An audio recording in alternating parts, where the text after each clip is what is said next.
हम ये नहीं कह सकते इस तरीके की ऑपोजिशन। आई थिंक ऑपोजिशन को रिस्पेक्ट देना चाहिए, उनकी हर ऑपोजिशन की अपनी क्वालिटीज़ होती हैं, और बांग्लादेश की ये क्वालिटी थी कि उनका जो डिसिप्लिन था दोनों टेस्ट मैचेस में वो हमसे ज़्यादा था।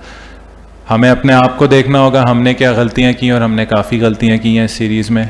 आई थिंक एक जो रियलिटी जो सामने आई है, जो टेस्ट क्रिकेट की डिमांड है इन टर्म्स ऑफ फिटनेस, चाहे वो मेंटल हो चाहे वो फिज़िकल हो, वो 4 और 5 दिन की होती है।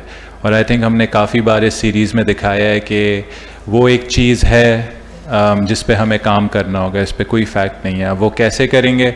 आई थिंक एक चीज़ हमें एक्सेप्ट करनी होगी, जब हम 10 महीने बाद टेस्ट मैचेस खेलेंगे, बीच में रेड बॉल क्रिकेट नहीं होगी।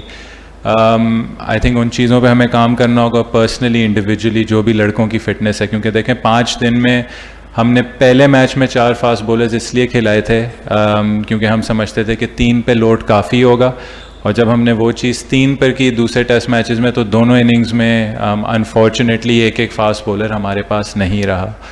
तो ये वो चीज़ें हैं जो हमें देखनी होंगी बॉलिंग डिपार्टमेंट में। बैटिंग डिपार्टमेंट में आई थिंक एक स्टोरी है जो इवन जब मैं नहीं खेलता था पाकिस्तान के लिए, एक चीज़ पे हमें काम करना होगा कि जब भी सेकंड इनिंग्स में, जो 3rd और 4th इनिंग्स होती है, हमारे ऊपर ज़रा प्रेशर आता है, उस चीज़ पे हमें काम करना होगा। हमारा अगर कोलैप्स होता है तो बहुत ज़्यादा कोलैप्स होता है। अगर आप दोनों फर्स्ट इनिंग्स देखें, दोनों बार हम टॉस हारे, दोनों बार वेदर था, दोनों बार पिच में कुछ ना कुछ था। हमने पहले मैच में 448 की है, दूसरे मैच में हमने 274 की, और वो पिच की रिफ्लेक्शन, जब उनके 26 पे 6 आउट थे, वो पिच की रिफ्लेक्शन थी। उस पिच पे हमने पहले बैटिंग करके 274 की है। तो पॉजिटिव साइंस ये थे कि हमने बॉलिंग और बैटिंग में स्टार्ट्स बहुत अच्छे किए हैं, लेकिन ओवर आपको 4-5 डेज़ ये आपकी फ़िटनेस पे, ये आपकी मेंटल टफनेस पे, ये इन चीज़ों पर आ जाता है, और ये वो चीज़ है जो पाकिस्तान क्रिकेट को काम करना होगा। सेकेंडली देखें, मैंने जो ये जॉब एक्सेप्ट की है वो की है कि हम कुछ चेंजेस करें। जो मेरा एक बिलीफ है, जो टीम का एक बिलीफ है, हम वो चीज़ें ट्राई करें। अगर उसमें सिक्योरिटी की बात आती है, मुझे सिक्योरिटी की बिल्कुल भी कोई टेंशन नहीं है। मेरा एक मकसद है कि अगर मैं बिलीव करता हूँ कि ये टीम इस डायरेक्शन में जा सकती है, इस तरीके से खेल सकती है, तो अगर मेरा फेलियर भी उस डायरेक्शन में पाकिस्तान को ले जाए, मैं खुश होऊंगा। तो मैं इस चीज़ से, मैं इस पे होल्ड बिल्कुल नहीं रखना चाहता।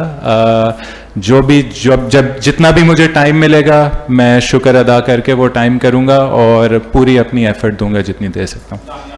आपने ऑस्ट्रेलिया में जब कैप्टनसी पहली दफ़ा एज कैप्टन गए थे, तो आपने बात की थी डोमेस्टिक क्रिकेट की और रेड बॉल क्रिकेट की कंसिस्टेंटली मिलना।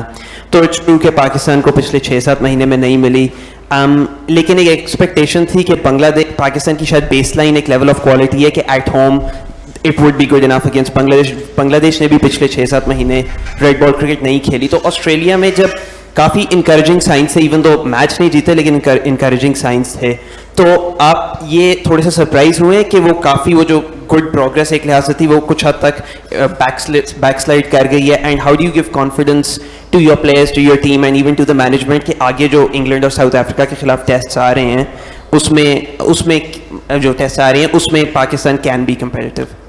देखें, ये अच्छा सवाल है और इसको ज़रा ऑब्जेक्टिवली देखना चाहिए। और जो मेरा इसमें थॉट प्रोसेस है, अगर एक बार करते हैं, आप कहते हैं अच्छा इंकरेजिंग साइन है, अगले में जाते हैं, दूसरी बार होता है, तीसरी बार होता है, बट आई थिंक अगर हम मेलबर्न टेस्ट से लेके पर्थ का साइड पे रख दें, पर्थ आई थिंक हम काफ़ी कन्विंसिंगली हारे थे, उसमें हमें टाइम लगा था टेस्ट मैच में एडजस्ट करने को। मेलबर्न, सिडनी, दोनों पिंडी के टेस्ट मैच हमारे हाथ में आए और हमने फिर मैच, हमारा जो कमांड था वो मैच का निकला है। तो आई थिंक ये एक चीज़ है जिसमें हमें काम करना होगा। इसको इंकरेजिंग साइन से I think it's turning more towards something जिसमें हम अभी इतने अच्छे नहीं हैं और हमें इसको बेहतर करना होगा। बेहतर क्या करना होगा? देखें, जो टेस्ट मैच है वो 4 दिन या 5 दिन उतनी ही इंटेंसिटी मांगता है। जब एक ऑपोजिशन को आप एक कॉर्नर में करते हो तो आपको मेक श्योर करना होगा कि आप इस टीम को बिल्कुल ही साइड पे कर दो। तो चाहे वो ऑस्ट्रेलिया हो चाहे वो बांग्लादेश हो, आई थिंक आंसर तो अभी तक सेम है इन टर्म्स ऑफ कि हम कौन सी मिस्टेक कर रहे हैं। दूसरी बात, देखें, ऑपोजिशन को कभी अंडर एस्टिमेट नहीं करना चाहिए। जो उन्होंने क्रिकेट खेली है, जिस सिचुएशन से, अगर उनके आप अपने आप को उनके पाँव में रख के देखें तो 26 से 6 पे वो मैच में वापस आए हैं। या जो पहला मैच था जिसमें हमारी 240 की लीड थी, जब हमने उनके 5 आउट कर दिए थे, वहाँ से वो वापस आए हैं। तो ऑपोजिशन को क्रेडिट ज़रूर देना चाहिए, लेकिन देखें हमारी गलतियाँ हमारे सामने हमारे लिए बहुत इंकरेजिंग साइंस हैं, लेकिन देखें रेड बॉल की रियलिटी ये होगी, हम बांग्लादेश को नहीं देख सकते। अगर आप बांग्लादेश को भी देख रहे हैं तो अगर मैं आपको उनकी बैटिंग लाइनअप भी गिनवा दूं, उनके तीन ऐसे प्लेयर हैं जो 80 टेस्ट मैचेस खेले हुए हैं। उनके लितन दास मेहदी 40 और टेस्ट मैचेस खेले हुए हैं। हमारे अंदर वो चीज़ तभी आएगी जब आपको रेड बॉल का उतना ही एक्सपोजर और एक्सपीरियंस मिलेगा। हमें अपने स्टॉक्स बनाने होंगे। स्टॉक्स में भी हमने ट्राई किया, थोड़ी सिलेक्शन में कंसिस्टेंसी लाएं, उन बॉलर्स को चांस दें जो रेड बॉल रेगुलरली खेल रहे हैं। लेकिन देखें रेड बॉल आपसे वो चीज़ें डिमांड करती है जिसमें ब्रेक्स जो है ना 10 मंथ्स के नहीं आने चाहिए। तो ये हमारी रिस्पॉन्सिबिलिटी है कि हम इसको कैसे आगे लेके चलें। शान, ये बताइएगा कि खेल जीत तो हार का हिस्सा है, लेकिन आज सुबह से ये लग रहा था कि इस स्कोर को लेके आपकी अप्रोच जो थी वो अटैकिंग नहीं थी, उस तरह की फील्डिंग नहीं थी।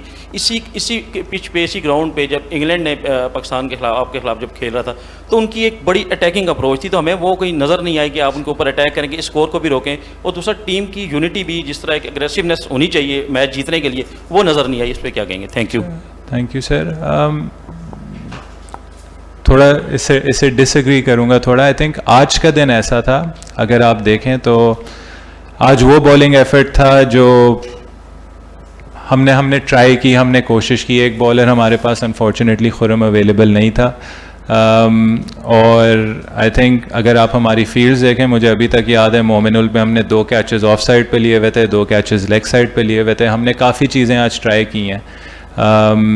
आई थिंक जहाँ हमसे टेस्ट मैच स्लिप हुआ है वो वहीं से हुआ है जहाँ 26 for 6 थे बांग्लादेश, और वहाँ हमें 1 विकेट और चाहिए थी। तो आई थिंक आज का जो एफर्ट था, हमने काफ़ी ट्राई की है। कुछ चीज़ें हमारे फेवर में नहीं गई, एजेस हुए हैं।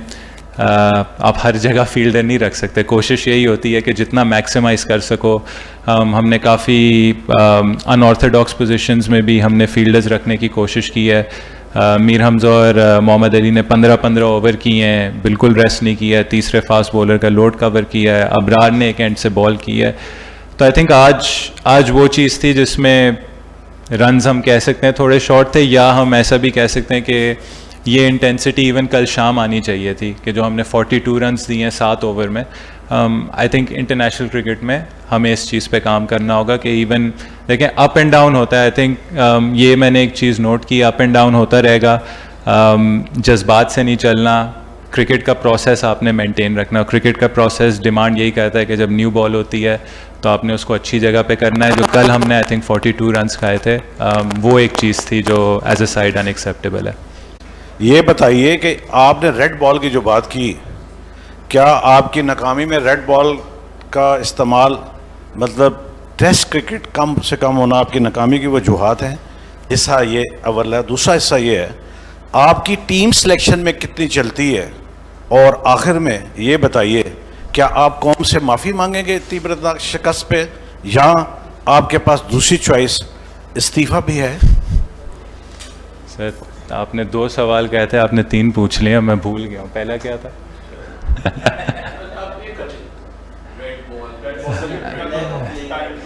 देखें सर, टेस्ट क्रिकेट जो है आई थिंक अल्टीमेट फॉर्मेट है गेम का, और इसमें आपको एक्सपीरियंस चाहिए। आप अपनी टीम के आप टेस्ट मैचेस निकाल के देख लें, overall number of test matches और कितने टाइम में हम खेलते हैं। ये एक चीज़ है जो एज ए नेशन हमें इस चीज़ पे काम करना होगा। हमें ज़्यादा टेस्ट क्रिकेट खेलनी होगी, हमें डोमेस्टिक में ज़्यादा रेड बॉल क्रिकेट खेलनी होगी। जो फॉर्मेट आप खेलेंगे आपको उसके प्लेयर्स आपको मिलेंगे। ऐसा नहीं हो सकता कि आप T20 कंपटीशन खेलें और आपको उससे टेस्ट का प्लेयर मिले। सेकंड सवाल,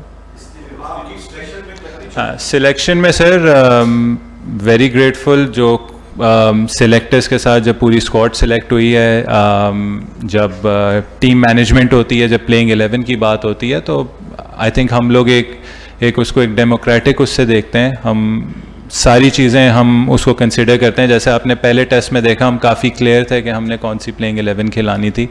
सेकंड टेस्ट में ऑब्वियसली क्योंकि वो 4 दिन का हो गया था, वेदर उसमें आया था कि हम दूसरा स्पिनर खिलाएं या हम 4 फास्ट बॉलर्स खिलाएं।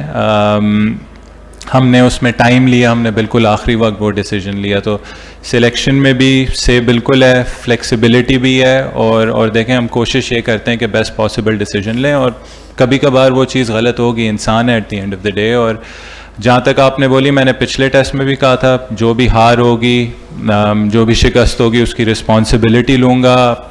हम अपोलोजाइज़ करते हैं कौम से, और पिछले मैच में भी किया था, अभी भी करेंगे। बट देखें, बात यह है कि हमने किस तरीके से अपनी क्रिकेट को बेहतर करना है, ये सबका कॉमन गोल होना चाहिए। और जहां हम अच्छा नहीं खेलेंगे वहाँ हम खुद हाथ खड़ा करेंगे और हम कहेंगे हम अच्छा नहीं खेलें।